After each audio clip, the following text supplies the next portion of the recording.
नारद मुनि का मोह। बहुत समय पहले की बात है।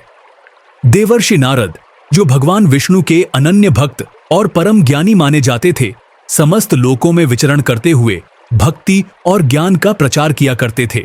वे अपने तप, ध्यान और भक्ति के लिए प्रसिद्ध थे। उनकी वाणी में इतना तेज था कि देवता भी उनकी बुद्धिमत्ता का लोहा मानते थे। एक दिन नारद मुनि विष्णु लोक में भगवान विष्णु के पास गए। भगवान विष्णु ने उनका आदर पूर्वक स्वागत किया और उनसे कुशल क्षेम पूछा। नारद मुनि ने कहा, प्रभु, मैं समस्त लोकों में भ्रमण करता हूं और सभी को भक्ति का मार्ग दिखाता हूं। अब तो मुझे यह अनुभव होता है कि मैं माया से परे हूं और उसमें फंसने की कोई संभावना नहीं है। भगवान विष्णु नारद मुनि की यह बात सुनकर मंद मंद मुस्कुराने लगे। वे जानते थे कि संसार में कोई भी व्यक्ति माया से परे नहीं है, चाहे वह कितना भी ज्ञानी या तपस्वी क्यों न हो। उन्होंने नारद मुनि को उनकी इस भ्रांति से बाहर निकालने का निश्चय किया। कुछ समय बाद नारद मुनि पृथ्वी लोक की यात्रा पर निकले।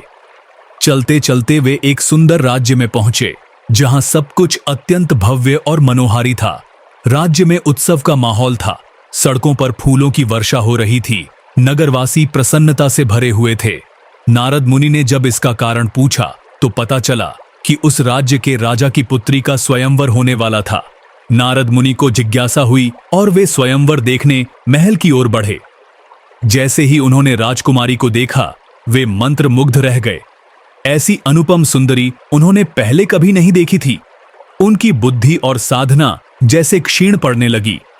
वे उस राजकुमारी के मोह में पड़ गए और उससे विवाह करने की इच्छा करने लगे। अब समस्या यह थी कि राजकुमारी केवल उसी को पति के रूप में चुनेगी जो सबसे सुंदर और वीर होगा। नारद मुनि को यह समझ नहीं आ रहा था कि वे इस प्रतियोगिता में कैसे विजयी हो सकते हैं। तभी उन्हें याद आया कि भगवान विष्णु के पास जाकर उनसे सहायता मांगनी चाहिए। वे तुरंत वैकुंठ धाम पहुंचे और भगवान विष्णु से विनती करने लगे, हे प्रभु, मैं आपके शरण में आया हूं। कृपया मुझे ऐसा रूप प्रदान करें जिससे राजकुमारी मुझे ही वरे। भगवान विष्णु मुस्कुराए और बोले, तथास्तु। नारद मुनि अत्यंत प्रसन्न हो गए और स्वयंवर में भाग लेने के लिए पुनः पृथ्वी पर लौट आए।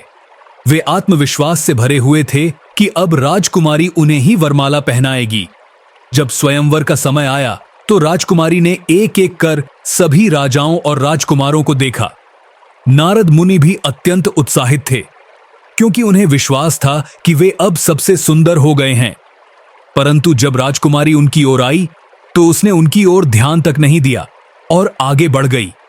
अंततः उसने भगवान विष्णु के ही स्वरूप को चुना और उन्हें वरमाला पहना दी।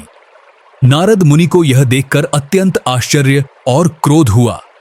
वे शीशे में अपना चेहरा देखने के लिए व्याकुल हो उठे। जब उन्होंने जल में अपना प्रतिबिंब देखा तो वे दंग रह गए। उनके मुख पर वानर का चेहरा था।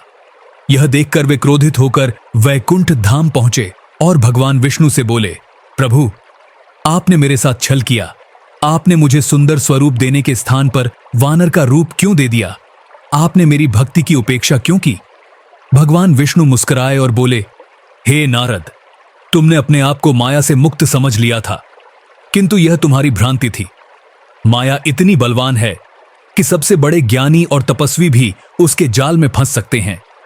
तुमने भक्ति और ज्ञान का त्याग कर सांसारिक मोह को अपनाने की इच्छा की थी, इसलिए तुम्हें यह अनुभव कराने के लिए मैंने यह लीला रची। नारद मुनि को अपनी भूल का एहसास हुआ। वे समझ गए कि माया से बचना अत्यंत कठिन है और यह अहंकार कि वे माया से परे हैं, स्वयं एक माया ही थी। उन्होंने भगवान विष्णु से क्षमा मांगी और पुनः भक्ति और ज्ञान के मार्ग पर लौट आए। यह कथा हमें यह सिखाती है कि संसार की माया कितनी प्रबल होती है और कोई भी व्यक्ति, चाहे वह कितना भी बड़ा ज्ञानी क्यों न हो, उसके प्रभाव से बच नहीं सकता। इसलिए सच्चा ज्ञान यही है कि हमें सदा भगवान की शरण में रहना चाहिए और अहंकार से बचना चाहिए।